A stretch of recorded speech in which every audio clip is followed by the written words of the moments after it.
Welcome everyone to this Faith and AI roundtable discussion this morning.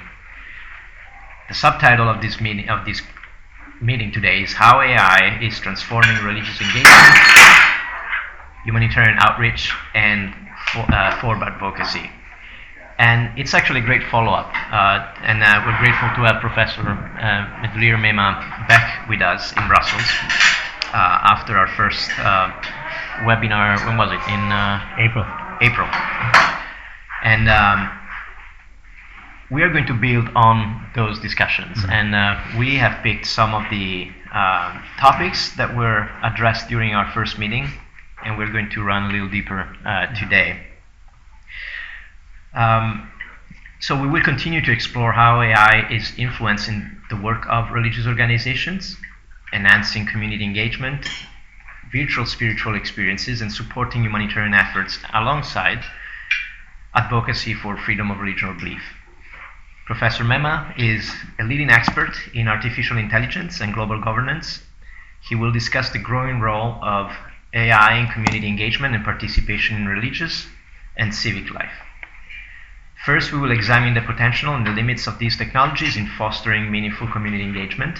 We will also consider how AI can support faith-based humanitarian efforts and advocacy for freedom of religion or belief, offering new ways to mobilize resources, amplify marginalized voice, and monitor violations. We will also address risks such as bias, isolation, privacy concerns, and inauthenticity, highlighting the complex role of AI in shaping spiritual, social, and justice-oriented experiences. Well, without further ado, I would leave the floor to Professor Mema. Thank you very much, Francesco. It's wonderful to be here and to see some of you again, and to also meet some of you for the first time. Really appreciate this opportunity. Last time around, I was in Brussels because we were organizing a high-level meeting on autonomous weapon systems. We solved that problem. So we haven't. But this time I'm here because we're actually running a week-long training on AI governance. And in both cases, the reason I bring that up is that we have the sense of anxiety. It would be normal when it comes to autonomous weapon systems, right? Just military AI and military uses of AI naturally make us nervous. I noticed though nervousness yesterday among the participants. Sorry, that was a little bit distracting. But among the participants, many of whom, even though we were there to kind of give a picture, a snapshot of AI governance, kind of writ large, many of them were anxious to move towards attempts to regulate, to control, to check in AI and AI developments around the world. So I think that's an important, premise to start with. I also, this morning while I was taking the train, I was thinking about Janus, the two-faced,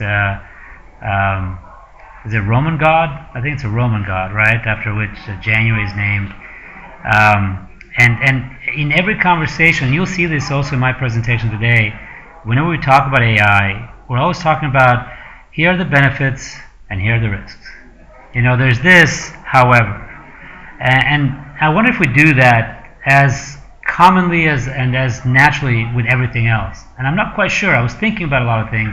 I think for a lot of things we have some definitive and definite opinions, one way or the other. When it comes to AI, there seems to be a siren song, right? There seems to be a certain sense of thrill that comes by using it. We have uncovered something ancient, right? And then we're bringing it in. It speaks to us in a very alien language in a way, right? It's a very alien, even though it mimics us, it's clear that it's vacuous. It's clear that there's some emptiness there.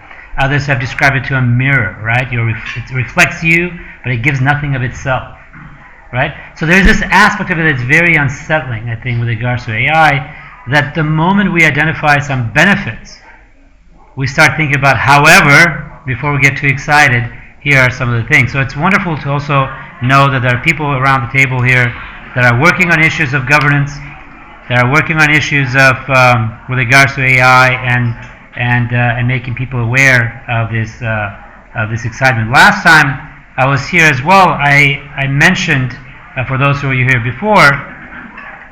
Hello, Elisabetta. I've been stalling so that you can until you can. Last time I also mentioned that I've been working with the Future of Life Institute on a proposal to actually organize a conference. I'm happy to report that proposal has now been approved, and so we are now starting, as of next month, a 2-year program in collaboration. We, meaning myself and other Latter-day Saints organizations and individuals, to explore kind of like Latter-day Saint approaches to how we think about AI from a Latter-day Saint perspective, both in practical but the main concern, of course, there, and the motivation for me at least, and many of the project participants, is this threat, this existential threat of artificial general intelligence. And I was talking a little bit earlier about this.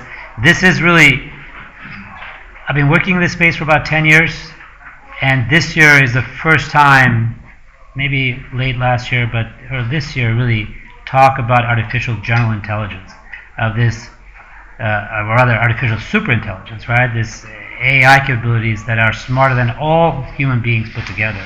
At which point we become as meaningful as ants are to us.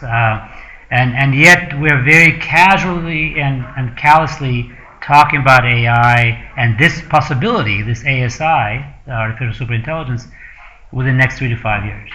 And people are like quibbling about, no, it'll be 2027 or 2030, 2028. And I'm saying, hold on a second, should it be at all? Right? Why are we being so casual about this kind of possibility? So that's a project that we are hopefully working at and looking at both narrow AI as well as general purpose AI, and as also the possible threats that artificial superintelligence poses to us as humanity, but also from a religious perspective, what voice can and should religious organizations and individuals have. And so I come at this topic today from this Janus-faced kind of approach. It's very difficult to avoid it because, again, I'm also thrilled by some of the advances. On the other hand, I'm also very alarmed by the risks associated with it. So Francesco gave me the very easy task of covering how AI can assist in religious outreach, how it can help us with humanitarian work and interventions, also what, if anything, it has to do with future of religion or belief. And that's not enough, so we need to talk about the EU AI Act as well, I think, if we have a little bit of time. And then the very well, that's some considerations. I will try to do that. It's a heroic undertaking, but without being too lengthy. What I want to do is just kind of quickly just touch on some of these things, just to open up possibilities. Just a bit of a think of this as a thought experiment about different ways in which AI applications can both contribute to, right, the spread, so to speak, from a religious perspective of a particular faith, or of the pastoral, right, ecclesiastical responsibilities that religious organizations have towards their members as well as those outside their faith, and then talk a little bit about some of the issues. And if I can, last time I know that EU AI Act, we kind of like zoomed by it. We'll see if I do that again today. But I would be very interested, if I can ask you now ahead of time, just to take down some notes and have some questions, because I'll be very interested in the conversation afterwards. I think that would make it probably a lot more meaningful to the rest of you to hear others rather than just me, because there's so many of you that have interesting perspectives or questions on the matter. So the first thing, of course, is the obvious thing, and that is that artificial intelligence is transforming in real time as we speak the way societies function, or at least the way we think about how we function. And this has to do with the way that AI is being implemented in governance, all right? Not just the governance of AI, but how governments are using AI now.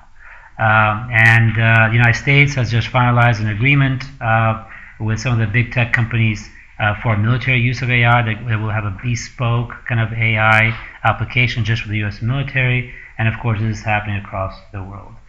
China, obviously, the big tech sector and government are indistinguishable, really. They're also doing very similar things. But some definitions, perhaps, and then we can touch on some of these topics. First of all, what do we mean by artificial intelligence? These are systems designed to replicate, and I think that replicate aspect is very, very important, at least at this time. If we're talking about ASI later on, that's a different question altogether. But most attempts, at least since the 1950s, when John McCarthy brought everybody together, to today, we're trying to replicate aspects of human cognition and intelligence, and kind of replicate it into machines, right? And that's the first challenge, of course, when it comes to artificial intelligence, because we don't have good theories of cognitions or intelligence. Everybody has their own theory of intelligence, and so there are those who are committed to a very cerebral kind of approach to intelligence, but it is, the brain is the locus of everything, that of our consciousness and everything else. There are those increasingly, the number of those people is increasing, that think that actually the locus of our consciousness and sentience actually goes beyond the brain. It's actually our embodiment. It's a whole thing about us. But right away we have a problem in terms of how we go about achieving artificial intelligence, because we do not have very good theories of cognition, intelligence, how we make decisions, how we solve problems. And then one of the topics that we want to kind of touch on a little bit is this concept of freedom of religion or belief. Some of you come here from a religious perspective. These are obviously rights enshrined in the UN Declaration of Human Rights, as well as the ICCPR, right, the convention, the UN, both under Article 18. There is organizations called Article 18, organizations which are actually dedicated to the protection of this freedom of religion or belief. Hans Snoot, one of our colleagues, has actually also a foundation that is dedicated to that work. The question is, what can AI do in that direction? And of course, FORB, right, freedom of religion or belief, refers to the right to believe, not believe, change beliefs, and express or manifest them publicly or privately, as protected by Article 18. We'll get to this a little bit, because there is this aspect of internal belief and external manifestation of belief, and AI can impact both of those things, but in different ways. And this is where digital authoritarianism or surveillance capitalism, which are my next two terms I want to define, are very important. So you'll hear me talk about this term, digital authoritarianism. These are, again, it's two sides of the same coin. When we talk about digital authoritarianism, I'm referring to the use of digital tools by states to monitor, control, suppress, or repress populations. So generally we reserve that term for illiberal kind of authoritarian regimes. So there's a fantastic book on digital authoritarianism in the Middle East that I recommend. It's called Digital Authoritarianism in the Middle East. So go get that. The name of the author just escaped me. We interviewed him for our podcast, and I forgot now what his name was. And then the other side of the coin is surveillance capitalism. This is Zubov's book, of course, that popularized this term. This is a business model. So this is not a government-led kind of suppression or surveillance, but it's rather the businesses, the big tech in this case, that commodifies personal data, right? Collects the data, commodifies it. I would argue fetishizes it, if we're going to use a Marxist term here, including religious and behavioral platforms for profit. So it's a commodification of personal data for profit. It seems so that when you go to Walmart, Walmart knows enough about your buying habits, so it puts that pencil that will sell to you for $1 just at the right place, because it knows exactly what your shopping behaviors are. And so if it wants to push pencils, it will push pencils. And when I think about that, it actually saddens me that that's basically what we're using technology for. It's just sell one more pencil, one more eraser, or something else of another nature. Just more junk, basically. But those are both aspects of the same kind of questions, because it's about surveillance, it's about monitoring, it's about collection of data. And I think just yesterday, just reviewing a report, 80% of the world's energy resources will be used by China and the United States to serve the data centers. And what do we do with data centers? Well, we collect information, we collect data, right? And then we process that. In the case of China, for digital authoritarianism. In the case of the United States, for surveillance capitalism. Okay, so those are my kind of 4 definitions that I wanted to kind of share with you so that we kind of have a common language there. And now I want to talk to you a little bit about how, again, I'm just going to touch this just to give you ideas, and maybe those of you doing PhDs, maybe that's a path for research that you want to continue to explore, and then we can get deeper into this if you have questions. But first question is, how can AI help with humanitarian outreach and intervention? Well, one is identifying, and I mentioned this last time I was here as well, but identifying and mapping vulnerable populations. You'll see the other side of this. You can think about the dangers that are associated with that. Because if you have an identity and a mapping of vulnerable populations, that can be exploited, of course, by those who do. The Rwandan genocide was enabled very much by the categorization of Rwandans in Hutus, Tutsis, and Huwa by the Belgians at the beginning of the 20th century. Excuse me. And then the Hutus had it very easy to identify the Tutsis because all they had to ask was for an ID card, even though that classification was completely artificial. But we have this in the scientific revolution in a way is driven by that, and the Enlightenment progress. But we are so driven by datafication, right? By a desire to collect and process and organize data that oftentimes, that of course, can be helpful, as in the case of humanitarian interventions. Knowing where vulnerable populations are, that's very helpful, but again, that exposes them to harm. Think about refugee camps, informal settlements, or isolated communities. Think about the big debate now between Israel and the international community. Israel doesn't want to let aid in because Hamas knows exactly where that aid is going to go. They'll intercept it, use it for themselves, and then still starve the population in Gaza. So you can see this kind of concern with regards to that. Predictive analytics for crisis anticipation. One example of this is global forecast. No, conflictforecast.org. Maybe some of you can check it before I give you the wrong information. And what they do is actually they do basically a text analysis. They run it through AI algorithms, and they can predict days, sometimes weeks ahead. They can predict on the basis of initially it was just BBC monitoring news, certain words that always showed up before, let's say, an outbreak of violence.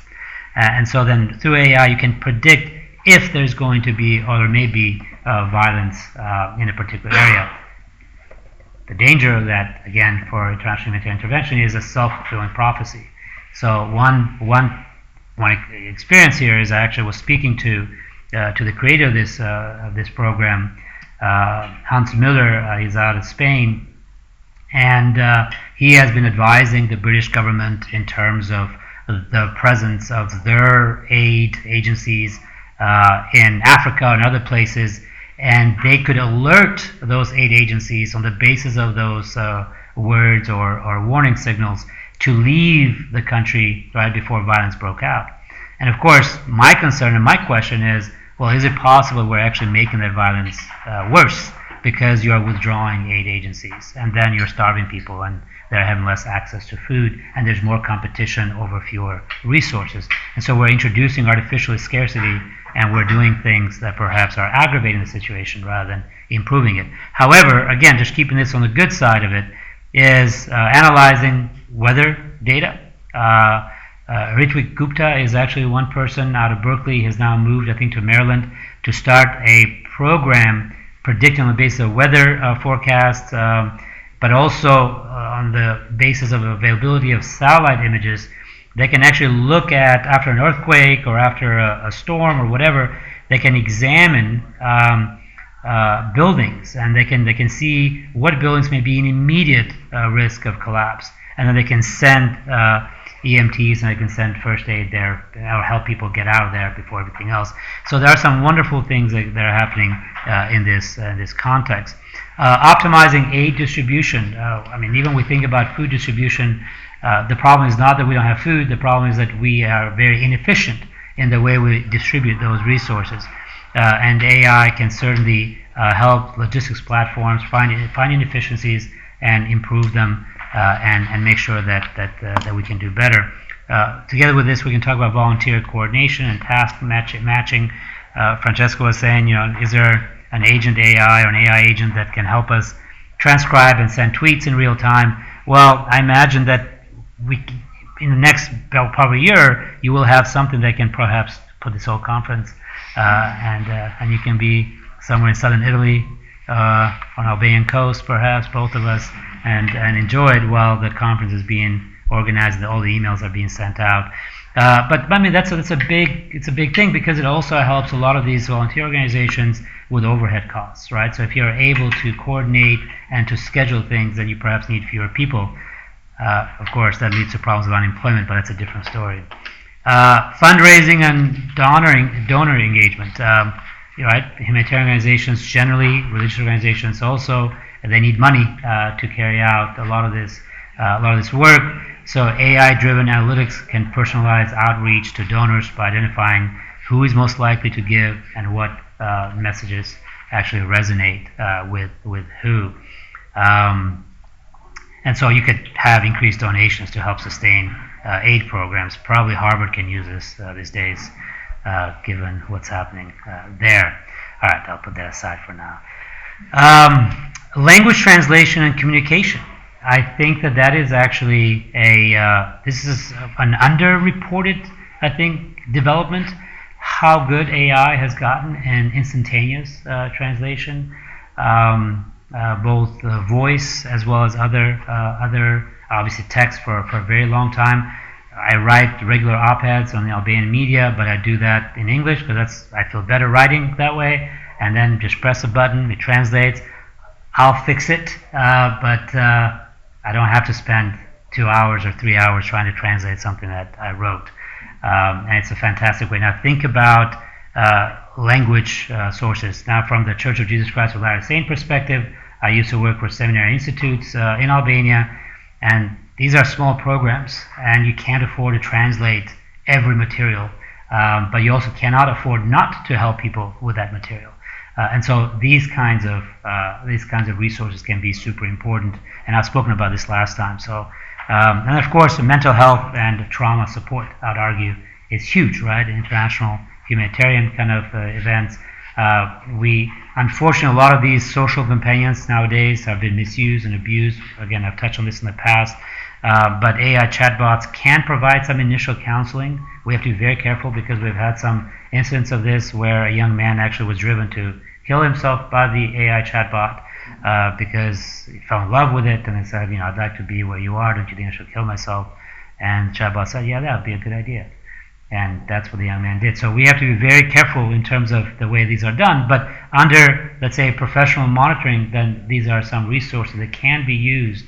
And then maybe can you provide more sympathetic kind of like listening and less judgmental in areas where people have been traumatized by violence, right, by people. And so that's technology can actually heal rather than harm. But again, all these we have to be careful. So to summarize this part of this conversation is that AI, in my view at least, has the potential to transform humanitarian outreach by making responses faster, smarter, more tailored to local realities. And the kinds of applications I'm talking about here are the kinds that we talk about in terms of narrow AI. And by narrow AI, we mean AI that can do one specific thing very well. Let's say counseling or translation, right? It doesn't do all of those things, so that would be general AI. And so I think that if there is a good use case for AI, it would be this narrow AI applications in these areas where resources sometimes can be very limited. I have some examples, and I've shared some, but maybe we can talk about that later. I'll come to EU in a second. I want to maybe touch a little bit on how AI can affect freedom of religion or belief. Maybe to focus first of all on the positive impacts. Remember that when we talk about freedom of religion or belief, it's both the manifest application of it, so the right to worship in a building, to have a building to worship, to be able to exercise the rights, right? So to the ordinations or baptisms or other kinds of things. So the outward manifestation of your faith, you have a right to it, as well as the inward manifestation of the faith. Now, as we saw during COVID, some of these rights are not non-derogable. What we mean by that is that under international human rights law, some of these human rights, and freedom of religion and belief is a human right, are derogable, meaning that under extreme circumstances, let's say emergency circumstances, some of these rights can be suspended. Again, we saw this during COVID where churches and other centers of worship were basically asked to refrain from opening the doors to believers, and believers had to stay home. People can claim that that was a violation of human rights. That is not necessarily the case. The outward manifestation of those rights, some of those may be derogable at certain times, may be denied at certain times. But not the case when it comes to inward belief, right? And yet, here's where I think AI can actually be challenging and problematic, and I'll mention why that is. But first, focusing on the positive impacts of that. Number one, AI can help monitor and report religious persecution. And you can take the religious part of it. You can talk about AI can monitor and report any kind of violation of human rights, right? Generally speaking. Think about what's happened in Ukraine, especially in the early days of the war, where the international community, non-state actors, Bellingcat being one of them, were using open source intelligence powered by AI to document and to link crimes committed in Ukrainian territory. Remember the massacre in Bucha, for example. We now know who every single soldier, right, in the Russian military that participated in the massacre was. We know where the killing happened. We know who the people were. And the reason we know that is because of metadata. We're able to use satellite imagery and other kinds of things to connect people to their social accounts and everything else. And so you can use these tools to document and to hold people accountable for violations. And so when it comes to violations of freedom of religion or belief, you can also do the same thing. That ability exists. AI can analyze massive amounts of data from social media, news outlets, official reports, to detect patterns of religious discrimination or persecution worldwide, right? Much like Hannes Miller was talking about, I can predict conflicts on the basis of certain words that are showing up. Well, you can do a textual analysis, and then you're able to identify perhaps certain patterns, deteriorations, or improvement in the state of freedom of religion or belief in a particular country.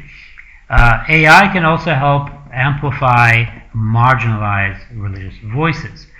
This goes back to some of the resources that exist, right? If you are a small group, you're likely not to have a very big voice, you're likely not to have a big presence, you're likely not to have a lot of resources. AI can play an equalizing effect and role here because it's able to amplify your message, right? You can do Adobe Podcast, I suppose, and then send that message out, or other types of AI agents you can use to that end. It can also help, by the way, secure and anonymize communication. And so this can help people still maintain their privacy, but able to also kind of be present, so to speak, in society. It can help support legal and policy advocacy. So it can help actually analyze complex legal texts and human rights treaties, so provide some analysis. Now again, that doesn't substitute for people in there. Please do not submit briefs to court that have been read entirely by ChatGPT, or even in part. There have been several cases. Obviously, a couple of years ago, there was a case, a lawyer in Utah, of all places, that I imagine he was a public defendant. He ran out of time, and he submitted a whole brief to the judge, written entirely by ChatGPT. And the judge looked at the cases, and it's like, I don't recognize any of these. Can you tell me more about them? Well, it turns out the lawyer did not recognize any of those either, because they were made up names. And so his license was suspended, but he's the poster child for what not to do. Just recently, a big law firm actually provided all the information to one of the big LLMs, and they said, okay, just format it, right? Just have the right formatting. So it has all the right information, the page numbers, the year, the source, and he managed to get that wrong as well. Again, so so they had to do a refiling, right? They had to amend the filing of that particular court case. The other side of that is that the European Court of Human Rights, currently inundated with, I think, over, tens of thousands of files, and many of them have to do with remedial processes, meaning much of that is, have you checked the right boxes? Is this passed to? Have you exhausted all domestic remedies before coming here? And the answer to many of those things is no, but you still have to go through them if you go through them manually. AI can actually go through that quickly, and then of course you can double check if there are any problems. But those are examples of it, but they can also help, I think, advocacy networks to craft stronger, perhaps evidence-based for advocacy strategies. And then, the last thing I want to add here on the positive aspect of this, the promoting the interfaith dialogue and reducing hate speech. I was in Texas a year and a half ago at the One America Foundation that do this event every year. It's an interfaith event. And I was speaking there on AI and faith. And I was getting ready to get on stage. A friend of mine who is an evangelical leader in Albania, she sent me a bunch of questions that were clearly misinformation and disinformation about the Church of Jesus Christ of Latter-day Saints. And said, could you provide me? Now, to her credit, she was asking for clarification, right? She's like, this is what I just got. Is any of this true? I've been to your events. It doesn't sound like it's true, but is any of this true? I had to meet with her in person because you can't solve some of this stuff over Facebook Messenger. But I was just thinking right there. I was about to speak to a gathering of interfaith leaders on exactly the impact of AI, how it could actually sow more misinformation and disinformation. But we don't really need help with that, do we? I mean, we do that on our own. Misinformation and disinformation of the religious nature, right, after ethnic minorities or religious minorities is ubiquitous. It happens everywhere. But I think that concerns about AI can actually bring us together. If we think about different faith traditions that are probably represented here, we could credit AI for scaring us so much that actually brings us together, and that becomes a source of interfaith cooperation and collaboration, right? And that was my message actually a year and a half ago. That's also my message today, that AI itself can be both a tool for interfaith collaboration, but also can be a subject of interfaith collaboration, right? Because we're all human. That's the basic premise of what we are. And I think that's a good starting point for interfaith conversation, that we're all human. Now, the Janus side of that, the other side of this, the challenges and risks, you can guess what some of this could be when you think about digital authoritarianism especially. You can have inferred religious profiling, right? The same thing that helps you document all these things, the same things can help you also profile and identify people on the basis of race, religion, or gender or others. And so algorithms can actually predict religious affiliation based on language, attire, or social behavior, and that can risk the profiling, right? And of course, because we know that data is never wrong, right? Wrong. There are a lot of misidentifications as well in this, and this is especially, let's say, in the Muslim or the global South, where attire, culture, and religion, there's an overlap, but not necessarily the same thing, right? And so that's a concern. For Latter-day Saints, we have a distinct way of dressing, right? We have religious clothing and garment, and that can become a marker of discrimination, right? Now, for Latter-day Saints, that becomes a marker like identifying another Latter-day Saint. But for non-Latter-day Saints, if you're trying to discriminate somebody, then that's what that becomes. Content suppression. We have seen this, actually, we're seeing this increasingly. We're having this conversation right now in the United States. A lot of international students, when they're applying for visas, now they have to actually turn over their social media profiles and other things. I've seen this in movies. I didn't think this would ever happen, right? And this is tragic, and this is very unfortunate, and it should not happen. But that has, by the way, has a chilling effect, because then you have to camouflage who you are and what you do, or whether it's religious or other kind of identity. Aid discrimination. So when we go back to the international the humanitarian interventions, you can discriminate more easily by knowing where the different camps are and who the different groups are. Then it's easy for you to discriminate rather than trying to help everybody.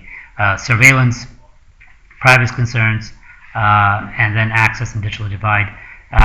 The privacy concerns and surveillance, obviously the Uyghurs in China are the exhibit A of this kind of digital authoritarianism, where China is using now facial recognition software, and based on visual cues can determine whether you're happy or unhappy with a particular, let's say, at that particular day.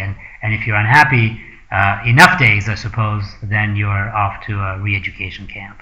And unless you think that this is just like a government thing, there are actually companies that are also using facial recognition, and on the basis of your facial expression will let you into the workplace or not.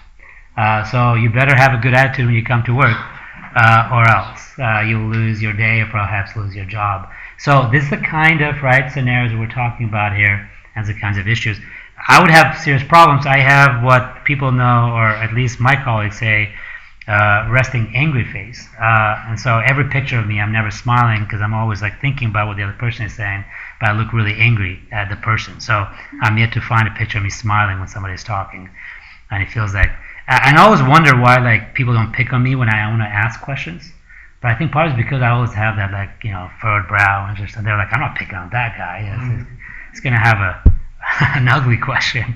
I'm just thinking. All right. So what can we do about it? I think to protect for future, for freedom of religion or belief, I think we have to think about conducting actually religious organizations themselves, NGOs and others, conducting human rights impact assessments, ensure religiously diverse training data.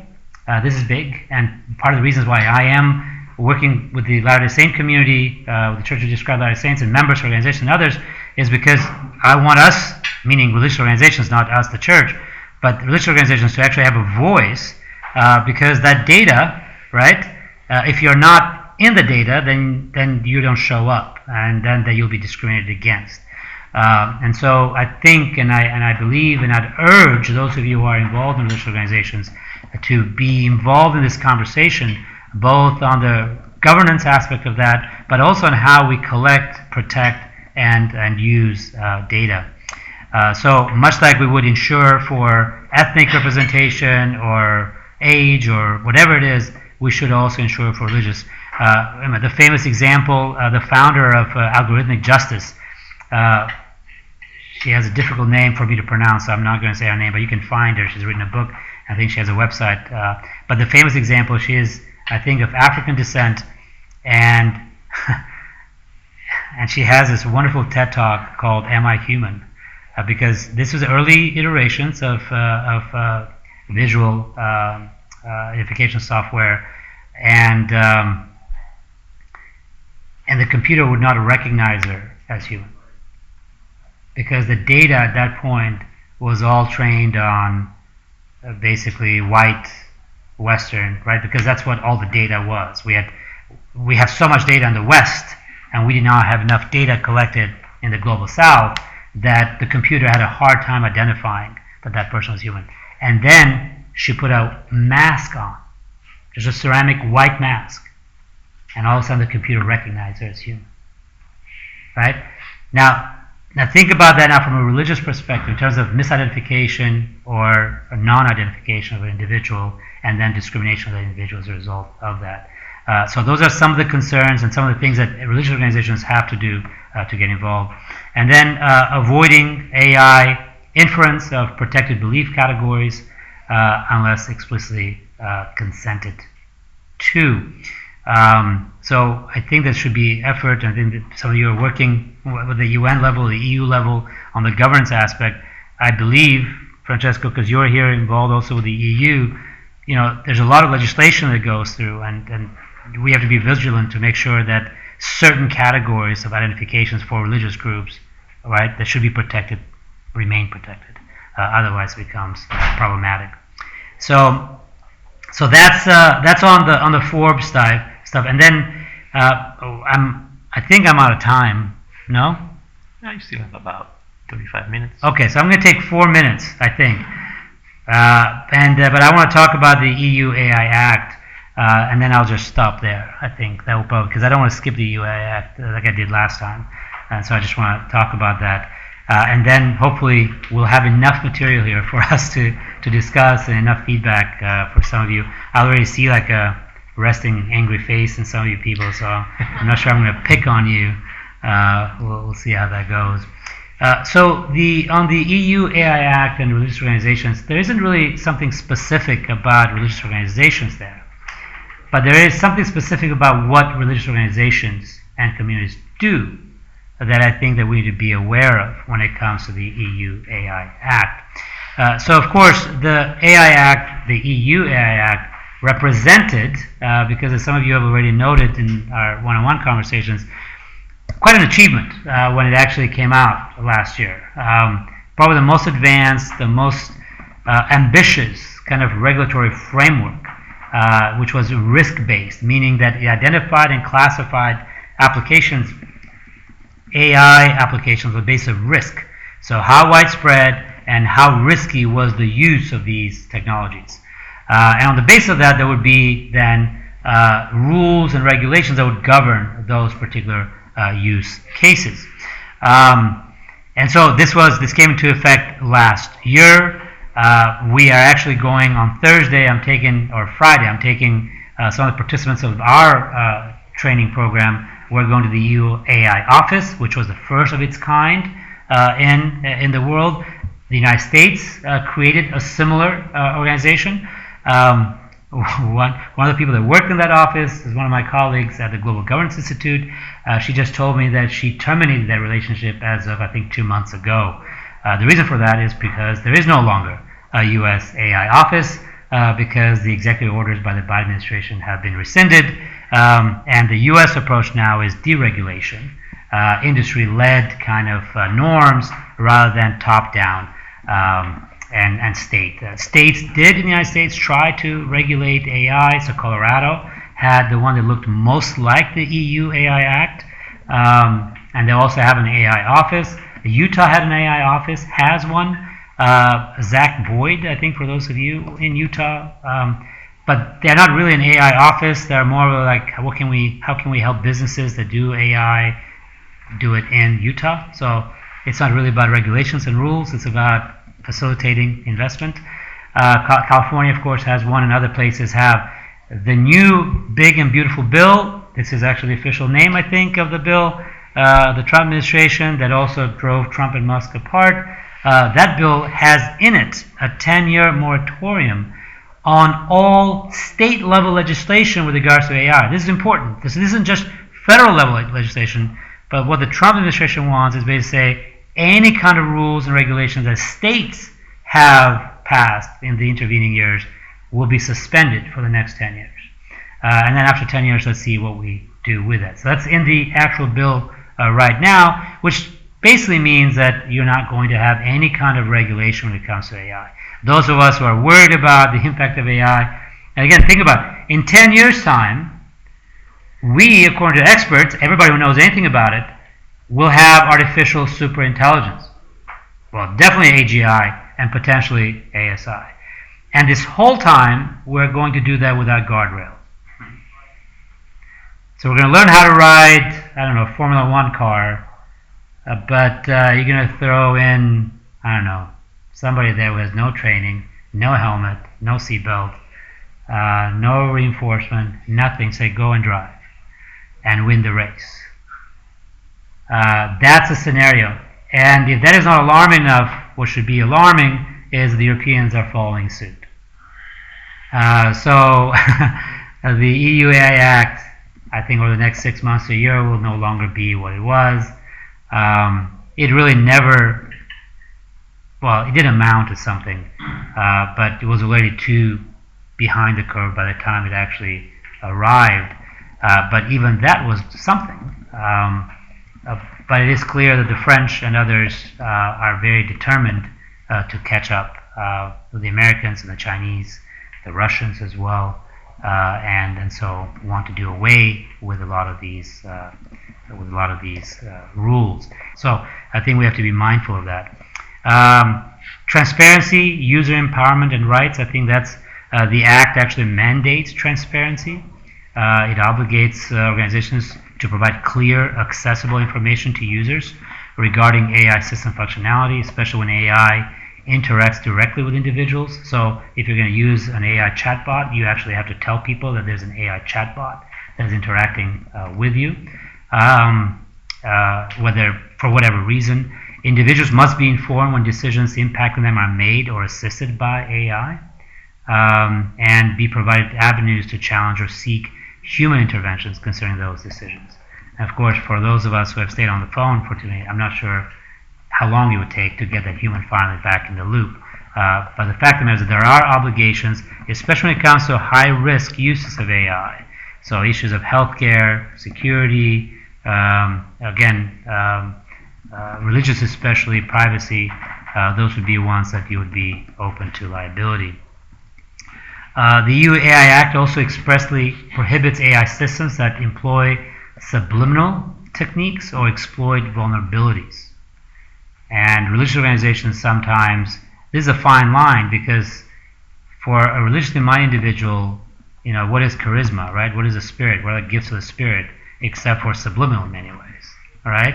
And so what could be for somebody a spiritual insight, inclination, persuasion, for somebody else could be manipulation, right?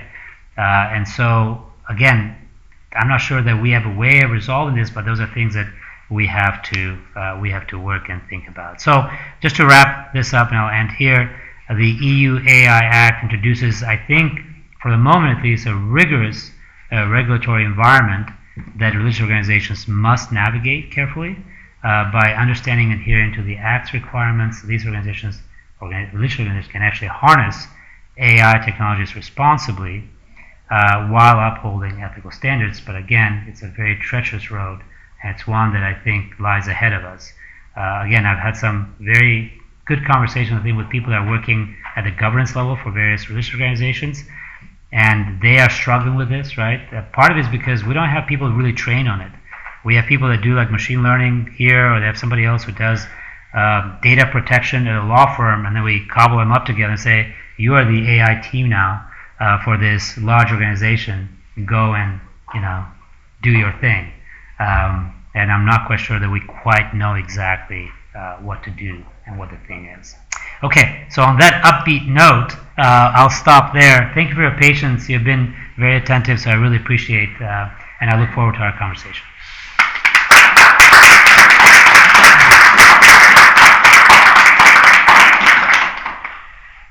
So I was, when you mentioned about your face, looking at... Yeah. I actually looked at the picture that we posted. You do look actually happy. Oh, I'm happy. I have one picture. I'm sorry, I was at BYU, and Eric Jensen, I don't know if you're the law school there, but he was speaking, and I'm like looking at him like I'm ready to like pounce.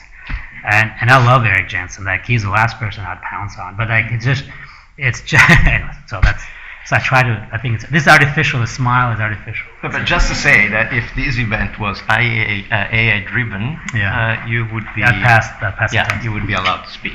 Anyway, well, thank you so much for this thorough presentation. As we touched Forben AI, humanitarian work in AI, and finally the EU AI Act. Well, time is for you now to ask questions to Professor Mema.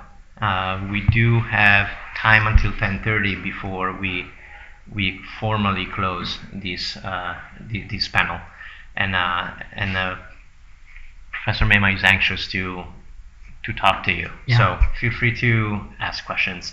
Please, By the way, questions or comments, because I know some of you have comments, and I want to hear what your thoughts are as well. Malcolm. Thank you. Yeah, Professor Mema. You mentioned that religious organisations need to be in the data. So can you give some concrete examples of what each of us who are with religious organisations, not all of us are, some of us are, what are the key things we need to do to ensure that we are see that there's truth out there, let's say, but also the other question, and this might be quite a big one, what can we do to support freedom of religion or belief, and that applies to all organisations. What can we do to be in the data? So my question relates to being in the data, if you could give some examples. Yeah, I'll be brief so we can have more questions. I think that maybe one thing that we can do is pay attention. First of all, the data will never be just true. It's just data, right? AI is a fuzzy image of the internet, and there is all kinds of information out there. And so you will never be able to say, oh, here's the information I want you to take about the organization you represent. Everything else, please dismiss. That's not going to happen. And so you're not going to be able to dictate on the front end, or rather to say, okay, take this, but don't take this. One thing that I think religious organizations and everybody should do is to kind of pay attention to the training of these models. What are the rules? What are the requirements that these companies, as they train, that they should take into consideration? So what kind of practice should they have? So here we have issues of algorithmic bias.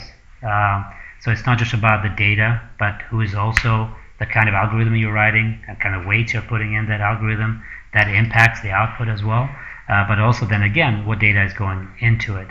And so the most direct way of thinking about doing that is, well, first of all, if you are a religiously minded individual and you're working in the tech sector, then your religious views should have an impact on the way you do it. And that's why I think the religious organizations should actually make their members aware of these issues, because many people, especially from the IT people, I talk to computer science students and others that are doing coding, and I ask them, I says, as you do coding, are you thinking about your religious perspective, about your religious obligations?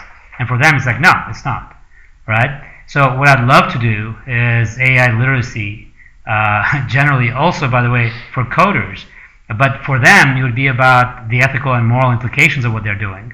Whereas for religiously, and for people that do philosophy and social science, to think about how coding is impacting them, and then you can have that conversation.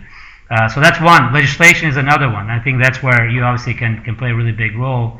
And so you are, in the UK, you have to follow up on issues with regards to data privacy, collection of information, and then look at the outputs. And when those outputs are defective, then this is on the end point of this process.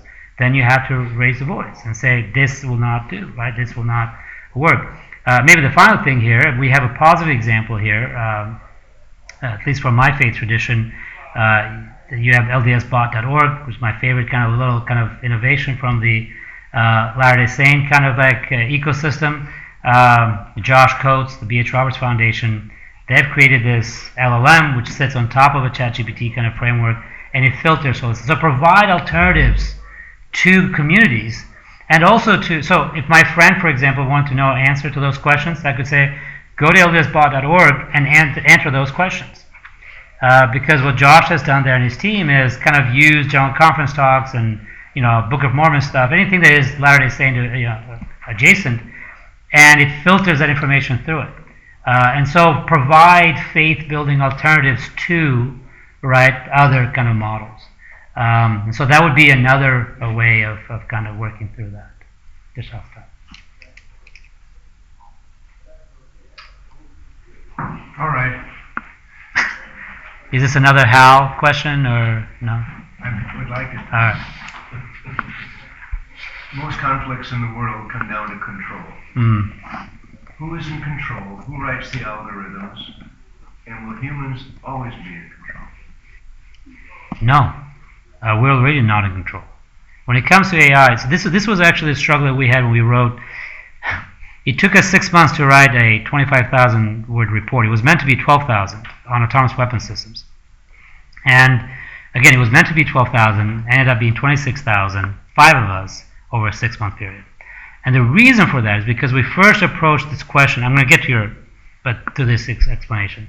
We're trying to address the question of autonomous weapon systems, drones, right, loitering drones, other kinds of things that have a level of autonomy, from the traditional framework of human in the loop, out of the loop, and on the loop. And that's how usually it's spoken about when it comes to autonomy. Are we anywhere involved? Are we monitoring? Are we, out of it altogether? And it finally dawned on me, this is about a month ago, and that's my eureka moment came. I was like, wait a second, this is wrong. Even when you are in the loop, you are actually out of loop, and you were like 6 months ahead earlier. And the reason for that is because of what I just talked about, the data stuff, right, the algorithm. All that stuff is always being automated. The options, the choices you're being given are not really, they were given to you. You think you have the illusion of choice now, but that choice was actually brought to you courtesy of an algorithm that somebody wrote a while back. And so we have free will, but we don't have free choice.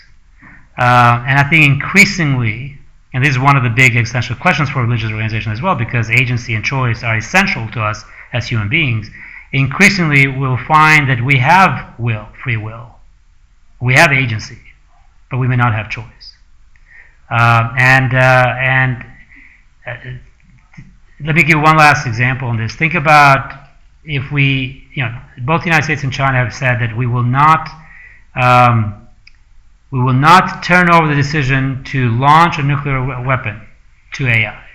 There will always be a human that will press the button. It will be the President of the United States, will turn the button, the key, whatever it is in the movie. I was like, okay, that's reassuring. That's wonderful. It'll be always human. Now think about... Except for the humanness there, but go ahead. Well, yeah. But let's assume that that's a perfectly rational human being that is about to press that button. But at least we know it's a human being. You're in the age of hypersonic ballistic missiles. You may have 3 to 5 minutes of decision time. By the time you know something is coming your way, you are rushing into a bunker to secure the President of the United States. By the time you have to make a decision, you probably have about a minute. Now, every single decision along the way has been made to you by some form of algorithm or another, beginning with the calculation of whether that thing that's coming your way is actually a missile or not, the time it will take to get there, the likely damage it will cause, where it will land, right, and what options you have. Yes, you press the button, but did you make that choice?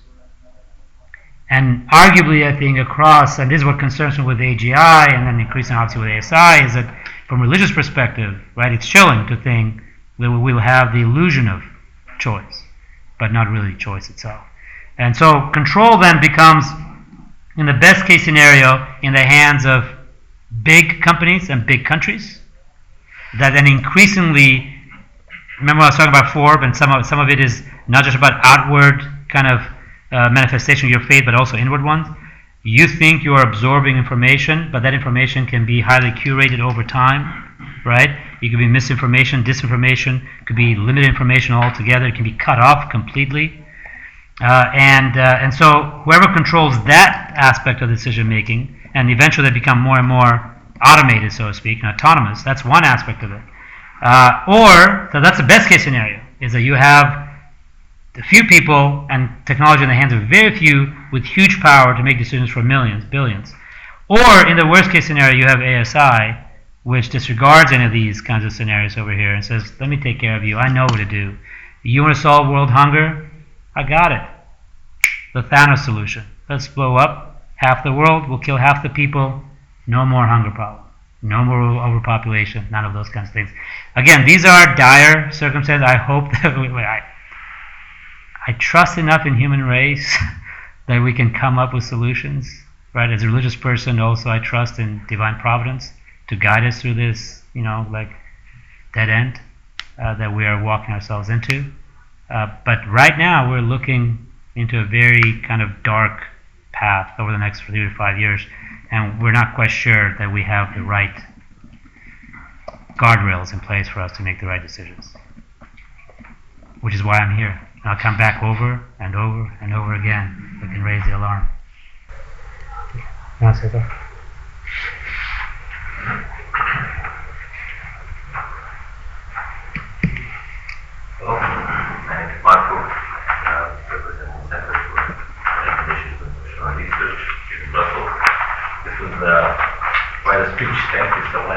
mentioned a lot of important aspects on this topic, but all these aspects could be topic by itself. And much of that is discussed outside the announced framework. You mentioning privacy, that a lot of people may hear about privacy. Imagine this now. What could be the regulation on any level? If you have a company which is called WorldCoin or World, and they scan your eye to verify you're human, with the reason so you don't make fraud in elections on any level. But if you know Sam Altman is behind that company, well, that's one of the questions. You mentioned also nuclear weapons. Nuclear weapons don't really function when you just press the button. There are segments that be safe in the procedure. Right. And hopefully, like you said, they didn't import yet, but there are discussions about it. So that would be super dangerous. And mentioned a lot of stuff how I can help in big in medicine, but again, some type of cancers you cannot identify in early stages with black population. A lot of stuff which can be good and bad, but the most like elephant in the room is that super intelligence. What do we do with that? People usually use the terminology, oh, we have some framework, but we're kind of building a plane which is already flying. I like your metaphor better with the formula. Yeah. And I want to ask the ultimate question. So what next? From any point of view, religious point of view, any type of governance, and everything that can help us not just on one part of the world, let's say this population. Sophie was too nice to tell me that LDS has members in all the countries in the world. But usually talks are like people on this table. I see here there's Angola, Azerbaijan, Venezuela, somebody came. With Russia, China, India, Argentina, what is global south and all this stuff. So my ultimate question with all these comments, the question is, what's next? What do you advise? What do you think would be smart from a global governance perspective? Yeah. Thank you. Thank you. By the way, the biometric data and kind of your ability to spend or not spend, China already does that. Like in China, you just show your face and you can buy items, and that, by the way, dictates also, it has a social score with that and everything else. I remember I was at the Venice Biennial about 10 years ago, and there was a piece, I think it was the Russian piece, which interestingly enough, it was beautiful, but it was all about this, like, and it was about social media and how, and this was before cancel culture, but how people were frozen because, so it was like, you could see these frozen figures within these, what looked like ice blocks, and you could see their social score was like negative, right? And I just thought it was a very powerful way, very simple, but very powerful way of like making visceral and real what actually happens in real life. And we know in China this happens, and I was mentioning the Uyghurs, right? That's a form of social control and social scoring. With regards to nuclear weapons, yeah, we're not going to touch that, but I've written a paper on deterrence, and AI has like the ability to actually make deterrence more credible, and so from that point of view, it could actually work. In asymmetric conflicts, which is what I was looking at, it actually has the opposite effect. That is that if the other side in the conflict is not technologically advanced, then AI actually deteriorates deterrence mechanisms. It makes it less credible because they don't understand it, and the other side, which has the deterrent, actually acts as if the other side actually has been deterred, and so acts even more brazenly. So you see there's like this like vicious cycle that happens there. But on nuclear weapons, I know that RAND has actually a report, a review on this, and they talked about likely having a stabilizing effect rather than a destabilizing effect. My comment on nuclear weapons specifically was about choice and whether we would have a choice in the event of a launch, but we'll see what happens there. Biased data is the biggest thing. My university in the United States is undergoing a lot of changes in terms of program offerings and everything else. The new university president is reviewing the programs, and data is a starting point. To his credit, it's not the end point.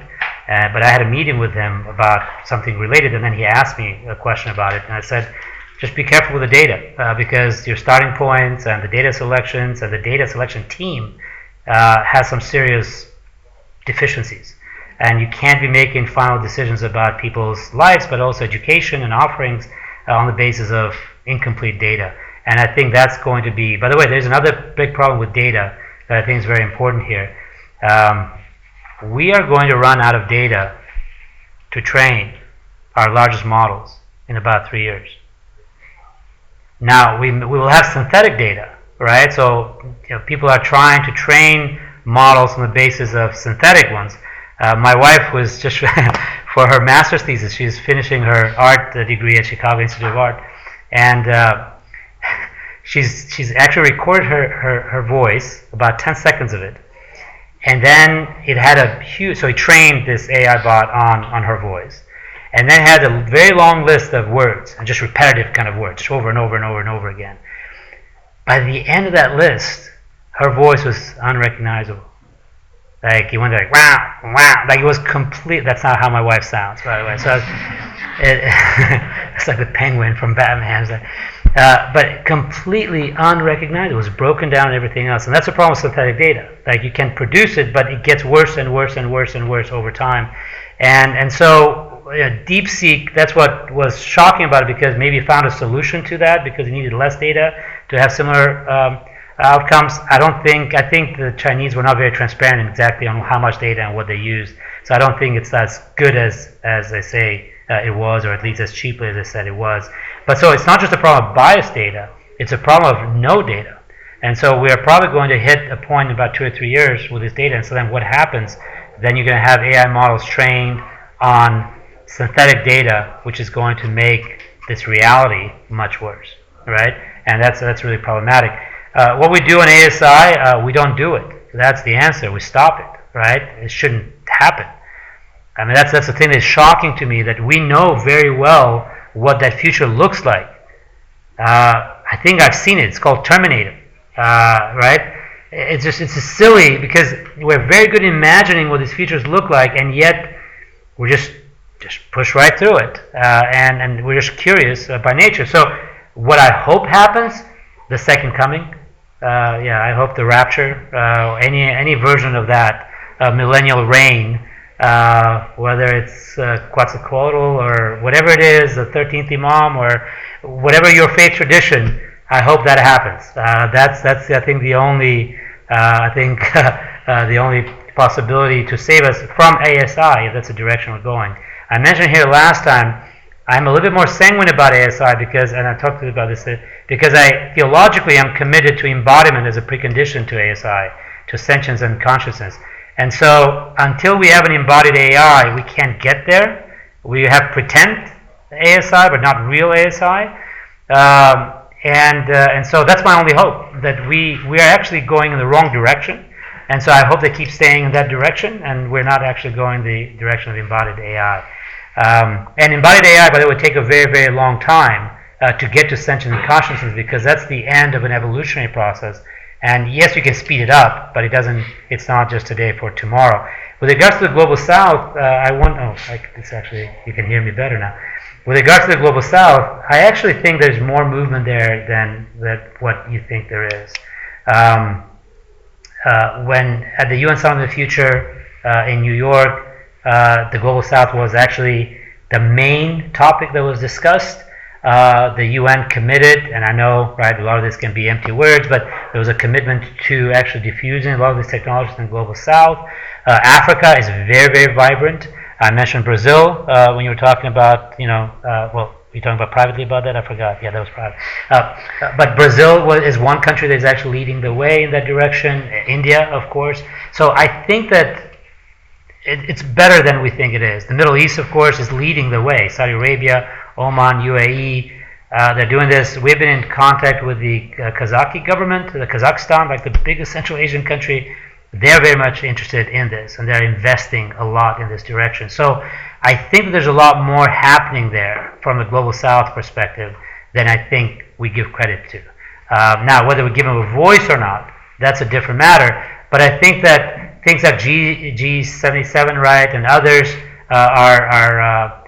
and if we think about it, the last thing on this, last year it was Brazil that led the G20. This year is South Africa.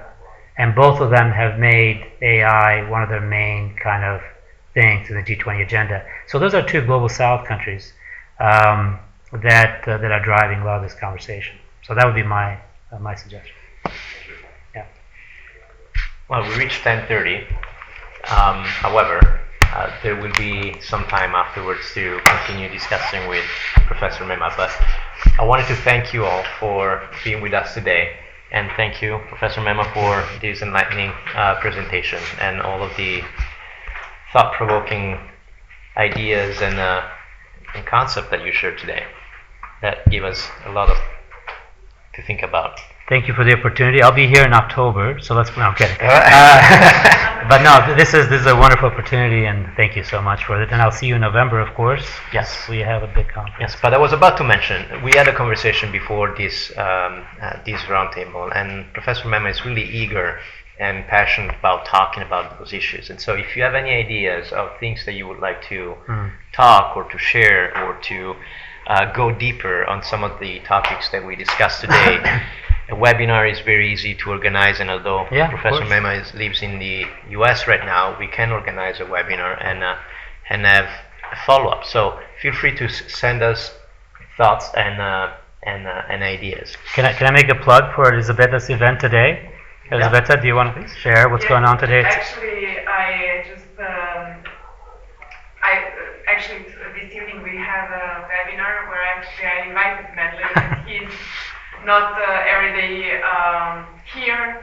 So basically, I use the occasion of your, let's say, breakfast to continue in the evening and just to discuss i.e. Food and the future. So we are going just to take another angle of artificial intelligence and food sustainability. Yeah.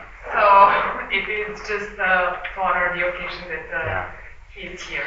So, thank you very much. In our faculty, actually. That's wonderful. Thank you, Elizabeth. Well, to close, I wanted to thank our team, Sophie, Tate, and Alexa, and of course Jean and Bruce for helping putting this all together. And thank you again for all of you for being with us today, and Professor Mema. Thank you. Appreciate it.